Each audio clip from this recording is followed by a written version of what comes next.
안녕하세요. 2016 복지 정책을 말하다 박정인입니다.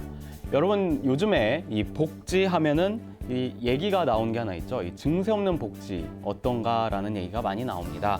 이 복지 정책에 대한 관심이 그만큼 높아지고 있는 가운데 이 증세 없는 복지가 가능한가에 대한 이야기가 좀 심심찮게 나오고 있습니다.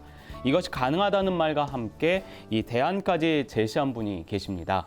바로 18대 전 국회의원을 지내셨고요. 얼마 전까지 사회보장정보원의 기관장을 지내셨습니다. 제 옆에 지금 나와 계신데요. 원희목 전 의원님 나오셨습니다. 안녕하십니까? 네, 안녕하십니까? 네, 의원님 이렇게 바쁘신데 저희 복지TV에 이렇게 출연해 주셔서 너무 감사드립니다. 네. 시청자 여러분께 좀 이렇게 소개를 좀 부탁드리겠습니다. 네, 시청자 여러분 안녕하십니까? 저는 18대 국회의원을 지내다가 사회보장정보원 기관장을 지내면서 보건복지 분야에서 오랫동안 활동해온 원희목입니다. 이렇게 화면으로 여러분을 뵙게 돼서 반갑습니다. 반갑습니다. 보건복지 전문가이십니다. 근데 제가 이제 사전에 조사한 바에는 18대 국회 때 제가 여러 번 뵀는데 약사이셨잖아요. 네, 약국은 한 25년간 했습니다. 그럼 동네에서 굉장히 사랑방 역할을 하지 않았을까 생각이 좀 드는데. 네, 그렇죠. 네, 지역 주민들과 많은 얘기 좀 나누셨나요? 네, 제가 1984년도에 그 강남구에서 일단 약국을 개설을 하고 한 30여 년간 약국을 했습니다. 하고 그리고 강남구 약사회 회장을 37살에 하게 돼서 그게 사회활동을 시작을 했고요. 그리고 이제 대한약사회장을 거쳐서 이렇게 주로 이제 약사회 활동을 하면서 이제 보건의료 분야에서 활동을 했죠. 네. 사실 정치를 하려는 생각은 없었습니다. 네. 근데 어떻게 하다 보니까 이제 보건의료 또 대표로 이렇게 비례대표로 18대 때 들어가게 됐죠. 그때 그 18대 때 들어갈 때 그때 이제 보건의료 단체장들이 같이 또 이렇게 추천을 해주는 그런 일들이 있었습니다. 이제 그런 연유로 해서 제가 18대 비례대표를 하고 보건복지위원회에서 계속 활동을 했습니다. 그렇군요. 예. 그 정치에 대한 입문에 대한 얘기를 좀 해주셨는데, 네. 이제 보건복지입니다. 이제 복지에 대한 부분도 굉장히 이제 평소에 관심이 많으셨고, 또 18대 국회 때도 이 복지에 대한 활동을 또 굉장히 많이 하셨는데요. 어떤 활동을 주로 하셨는지 좀 시청자분께 알려주십시오. 네, 제 18대 때는 일단 보건복지위원을 4년을 했습니다. 4년을 하면서 그리고 대표 비서실장도 하면서 주로 이제 소외계층에 관한 문제들을 많이 이제 접하게 됐습니다. 네. 그래서 그때 보면은 이제 제가 비례대표로서 그 보건복지 분야를 하면서 제가 주로 이제 노인 문제, 장애인 문제, 그다음에 다문화 가족 문제, 그다음에 저출산 고령화 문제 이런 전반적인 대한민국 이제 보건복지 문제에 대해서 우리가 같이 이제 고민하고 법안도 제청을 하고 했습니다. 그리고 차세대 이제 먹거리 사업으로 우리 이제 제약산업이 상당히 중요하다 해서 그때 제약산업 육성법을 발의를 했습니다. 그래서 지금 이제 요즘에 좀 나오고 있죠. 그래서 R&D 쪽으로 해서 신약 개발 쪽으로 이렇게 제약산업이 좀 물꼬를 트는 역할을 했다고 볼 수 있죠. 그리고 그 밖에 이제 여러 일들을 했는데 복지 예산이 또 이렇게 한없이 늘어만 갈 수는 없지 않습니까? 그래서 그 복지 예산을 어떻게 효율적으로 할까 하는 문제에 대해서도 그때 많은 이제 고민들을 했죠. 그래서 그때 사회복지 통합 전산망이 필요로 한다 하는 그런 법안을 제출을 했습니다. 그 법안이 이제 복지 비용을 어떻게 효율적으로 쓸 수 있는가 하는 그런 통합 전산망이었는데 그 법안에 의해서 지금 현재 제가 근무하다 나온 사회보장정보원이 설립이 됐죠. 2009년도에. 그래서 이제 어떤 복지 재정의 효율화를 위한 그런 노력도 했고 하여튼 이런저런 일들을 많이 했습니다. 18대 국회 활동하시면서 제 기억 남는 것 중에 하나가 그 당시에 문어인가요? 네네네. 쭈꾸미인가 문어 그 머리 그거로 좀 알려지지 않으셨나요? 그때? 그때 뭐 낙지머리 법안이라고 했는데 그다음에 식품 분야에서도 하여튼 그 상당히 많은 문제가 있었죠. 그 당시에 그런 문제들하고 그다음에 신종플루 뭐 이런 거에 대해서 이제 그 여러 가지 이제 예비적으로 해야 된 그 예방약들에 대한 비축에 대한 문제라든가 근데 보건 분야에서도 보건 식품 분야에서도 상당히 많은 활동을 했습니다. 지금 이제 활동하고 이제 계신 지역이 강남을이라고 했는데요. 네네. 사실 이제 시청자분은 강남 하면은 부자 동네, 뭐 어떤 약간 선입견이 좀 있습니다. 강남을 지역 내에 제가 알기로는 그러니까 이제 의원님이 좀 이따 말씀해 주시겠지만 뭐 일원동, 뭐 수서 이쪽이죠. 아마 네. 대청역 부근인 것 같은데 그쪽에 이제 그 또 저소득층이나 임대 네. 공공임대 아파트가 좀 있잖아요. 네. 그쪽이 아마 또 있기 때문에 관심이 더 많으실 것 같아요. 복지에 대한 부분이요. 그래서 강남 그러면은 이제 잘 사는 동네로 돼 있죠. 네. 근데 사실 보면은 이제 기초생활 수급자가 서울 시내 25개 구에서 8번째로 많습니다. 이게 지금 10,000명이 넘죠. 10,400명 정도가 되는데 실질적으로 강남이 그 세입 그러니까 세금을 내는 네. 부분에서도 사실은 서울시에서 한 3번째 정도로 많은데 또 기초생활 수급자도 또 8번째도 많은 어떻게 보면 강남 자체 내에서 어떤 그 빈부 격차가 네. 상당히 있다고도 볼 수 있습니다. 그래서 이 복지 문제가 결국은 이제 강남에서도 상당히 중요한 어떤 어젠다로 지금 이제 되어 있습니다. 근데 거기다 일반적인 인식은 강남 그러면 좀 뭔가 부자 동네, 뭔가 많은 걸 가진 동네 이렇게 돼 있는데 실제로 강남 속에서 많은 일들이 지금 있습니다. 그 어떤 강남구 내에서의 굉장한 어떤 사회복지 분야에 대한 전문가가 될 수밖에 없네요. 또 어떻게 보면요. 어떻게 보면 강남구가 그 사회보장, 네. 보건복지의 전문가가 또 필요로 하는 지역일 수도 있습니다.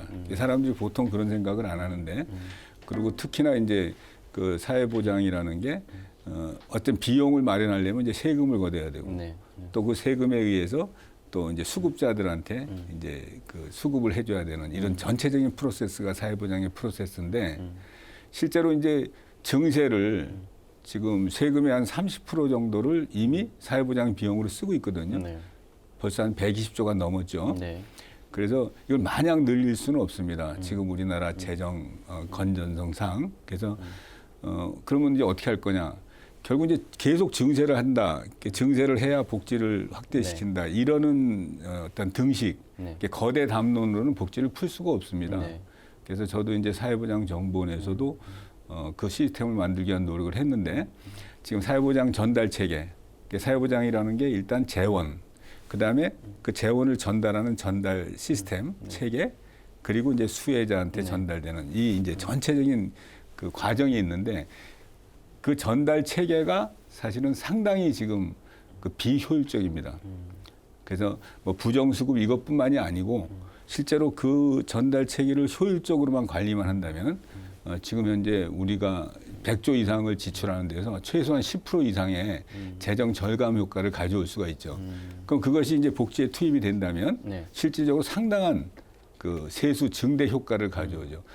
그러니까 증세를 하지 않으면서도 그냥 복지의 혜택을 줄이지 않는 이런 시스템에 대한 효율적인 문제를 지금 정치권에서도 사실은 거대 담론, 뭐 복지를 비용이 얼마가 드느냐, 늘릴 거냐, 줄일 거냐 이것만 얘기하지 그 전달 체계를 효율화해야 된다는 데 대한 담론이 일어나지 않고 있습니다.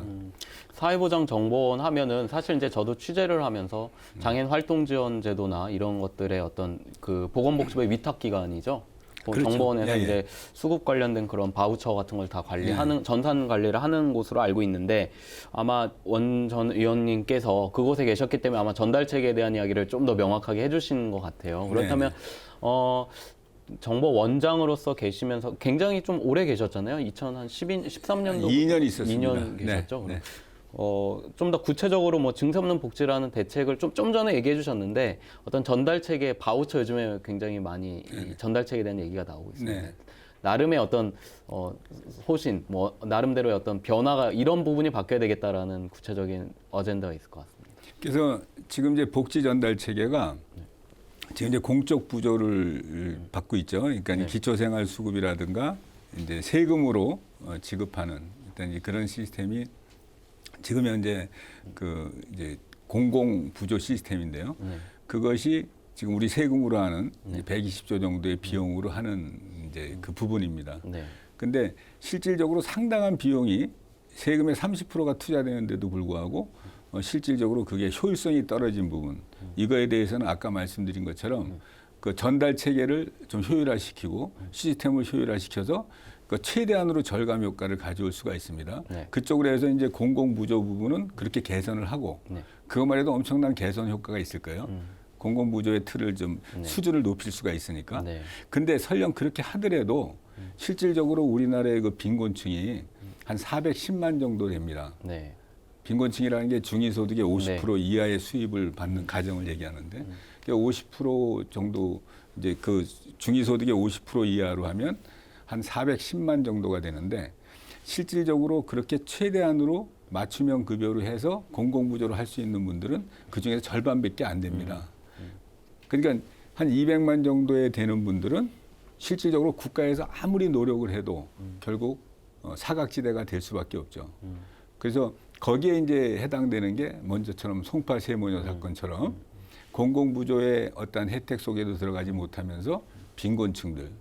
근데 이 부분에 대해서는 뭐 어떻게 할 거냐는 이런 이제 담론이 일어납니다. 네. 그래서 그거는 이제 저는 그래서 우리나라가 크게 투 트랙이 있습니다. 네. 이게 사회의 그러니까 사회보장에 네. 그러면 국가에서 책임지는 공공부조와 민간. 근데 민간이 하는 그 사회적 부조가 있습니다. 그래서 우리나라가 엄청난 그 자원봉사 활동이라든가 그런 재원을 확보해서 하는 활동들이 사실 재원이 엄청나게 있습니다. 네. 그 이제 어떤 기업들의 사회적 공헌이라든가 교회라든가 사찰이라든가 예. 아니면 모든 사단법인 비영리 단체 엄청나게 많은데 그러면 네. 기업들에서도 요즘 사회 공헌 활동을 상당히 열심히 하고 있거든요. 네. 근데 문제는 그 사회적 공헌 활동을 하는 그 자원들 이런 자원들이 제대로 분포가 되지 않는다는 데 문제가 있죠. 그러니까 상당히 쏠림 현상이 일어나고 그것이 제대로 분포가 되지 않기 때문에 이분들은 엄청나게 많은 일을 했다고 하는데 실제로 그게 골고루 많은 사람들이 혜택을 받았느냐 하는 부분에서는 사실 상당히 문제가 있어요. 왜냐하면 이쪽에 받아야 될 사람들이 공공부조를 받아야 될 사람들은 철저하게 시스템으로 관리가 됩니다. 네. 자격관리서부터. 네. 근데 그 이외의 분들 공공부조를 받지 못하는 그 층에 있는 네. 빈곤층들에 대해서는 어떤 시스템이나 풀도 없습니다. 그래서 이제 제가 사회보장 정보원에 있을 때 그 풀을 한 89만 명 정도의 풀을 만들었습니다. 그 네. 시스템을 만들어서 그래서 일단은 사회 공헌을 하고자 하는 그런 그 단체가 전국에 한 100만 개 정도가 있다고 합니다. 네. 그 동아리급까지 포용을 네. 한다면. 네. 근데 그분들이 어떤 분들을 내가 어떤 부조를 하고 싶고 어떤 재능 기부를 하고 싶을 때 자원봉사를 하고 싶을 때 정확하게 필요한 사람들한테 이렇게 분포해 줄 수 있는 그런 시스템을 이 공공에서 마련을 해서 서비스를 제공해야 된다고 봅니다. 그렇게만 해도 지금처럼 완벽한 사각지대는 상당 부분을 갖다 해소할 수 있을 거라고 보고요. 네. 그래서 지금 사회 갈등이 극도로 가고 있는 게 우리 사회죠. 사회 갈등이. 네, 그러니까 네. 뭔가 나누고자 하는 그런 기득권층들이 상당히 많은데도 불구하고 이게 제대로 전달이 안 됨으로 해서 어떤 그 사회 갈등, 빈부격차 문제라든가 이게 서로 완전히 격리된 상태로 지금 가고 있거든요. 그래서 이런 부분들을 좀 해소하려면은 그 시스템을 만들어서 공공에서 이렇게 지원을 해야 된다. 서비스를 제공해야 된다. 그래서 이제 크게 보면 공공 트랙과 민간 트랙, 그 투 트랙을 이걸 갖다가 시스템으로 이제 철저하게 만들어서 제공을 한다 하는 거하고 또 공공 부분에 대해서는 이 전달 체계를 최대한으로 개선을 해서 그 비용을 최소화시켜서 증세 없는 복지라는 그런 큰 아젠다와 이제 같이 이게 맥을 같이 하는 그런 부분을 만들어야 된다. 그러면 이제 우리나라가 이 복지 분야에서 체감도가 상당히 떨어지는 거를 상당 부분은 이제 그 부분을 갖다가 체감도를 높일 수 있는 방법이라고 봅니다. 어떻게 보면 비용적으로도 또 그 체계가 잘 갖춰진다면은 증세가 아니라 또 낮아질 수도 있겠네요. 복지는 더 효율적으로 전달이 되고 그렇죠. 세금은 더 걷지 않아도 될 상황이 발생할 수도 좋은 아니, 일이 될 수도 그거는 있겠네요. 분명히 발생할 수 있다고 봅니다. 근데 지금 우리나라가 이 복지 담론을 얘기할 때 대부분 어떤 중간에서의 전달 체계 효율이라든가 이런 거에 대한 비용 대비 효과 이런 것들에 대해서는 우선순위로 들어가지는 않습니다. 네. 일단은 복지의 비용을 얼마를 늘리면 얼마의 혜택을 받는다.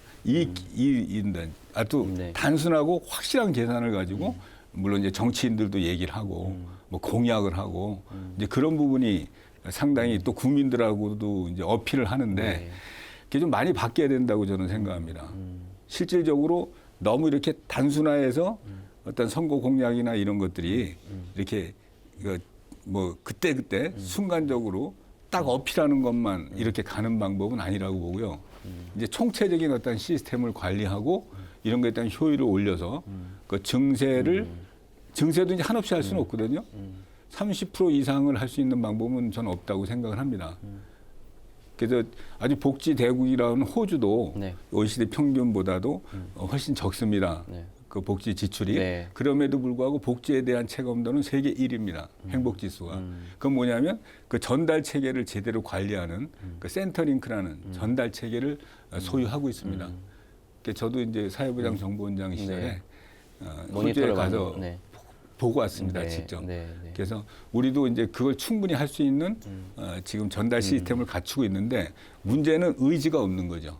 정치권의 의지도 없고 그래서 이거를 갖다 이제 제가 이제 들어가서 이제 해내겠다 하는 걸로 지금 생각을 하고 있습니다. 지금 이제 20대 국회의원 예비 후보로 되어 있으신데 예. 이 사회보장 정보원에서의 그 만 2년 정도에 근무하신 그 경륜이 굉장한 이 정책의 반영이 잘 될 것 같아요. 예비 후보이시지만 만약에 등원을 하시게 되면은 네. 될 것 같은데 갖고 계신 계획을 제가 앞에 이제 좀 더 많이 들었는데 추가적으로 좀 더 이렇게 좀 등원을 네.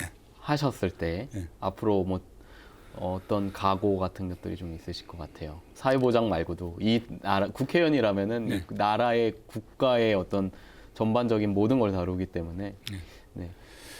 그러니까 저는 일단은 제가 이제 그 보건복지 분야를 이제 전공을 했고요. 하면서 사실은 18대 국회의원 시절에 그 대표 비서실장을 하면서 실제로 사회에 이제 많은 부분들을 경험을 할 수 있었습니다. 그때 대표님 그 심부름을 하면서 그러면서 느낀 게 우리나라가 이 사회 갈등이 OECD 국가 중에서 가장 많고 그다음에 자살률도 높고 하여튼 뭔가 엄청나게 우리가 잠재력을 가진 우리 사회고 우리 국가 우리 민족인데도 불구하고 이렇게 너무 사회 갈등이 심하게 되는 부분들 네. 여기에 대해서 저는 이제 그 사회 통합을 위한 노력을 최선을 다해서 하고 싶습니다. 그래서 어떤 기득권 저도 이제 기득권자 중에 한 사람이죠. 기득권층들이 좀 소외계층의 손을 잡는 이제 이런 따뜻한 모습을 좀 만들고 싶습니다. 따뜻한 강남을 좀 만들고 그리고 따뜻한 대한민국을 만드는 그런 역할을 하고 싶습니다. 네, 마지막으로 2016 복지 정책을 말하다 시청자 여러분들께 한 말씀 부탁드립니다. 네. 복지TV 시청자 여러분 끝까지 지켜봐 주셔서 감사합니다. 그리고 보건복지라는 게 지금까지 말씀드렸지만 보건복지 혜택을 받는 수혜자 입장에서만 보건복지 문제가 다뤄지면 안 된다고 생각을 합니다. 그래서 납세자 입장에서도 내가 내는 세금의 30%가 이 사회보장 비용에 쓰인다라는 그런 어떤 보람과 이런 것들을 전달해 줄 필요가 있고요. 그리고 복지 혜택을 받는 분들은 정확하게 적재적소에 효율적으로 복지 혜택을 받을 수 있도록 그렇게 한다면 증세 없는 복지가 시스템적으로 충분히 가능하다고 저는 믿고 있고 분명히 그 일을 해나가는데 앞장을 서겠습니다. 복지TV 시청자 여러분 오늘 끝까지 이렇게 지켜봐 주셔서 다시 한번 감사 말씀드립니다. 감사합니다. 네, 의원님의 이 증세 없는 복지라는 이야기를 듣고선 저 또한 많은 생각을 하게 됐습니다. 오늘 이렇게 좋은 말씀 감사합니다. 네, 최선을 다하겠습니다. 네, 원희목 전 의원의 이 국민의 보건복지 분야를 위한 어떤 그 행보 앞으로도 저도 기대해보고 또 응원하도록 하겠습니다. 지금까지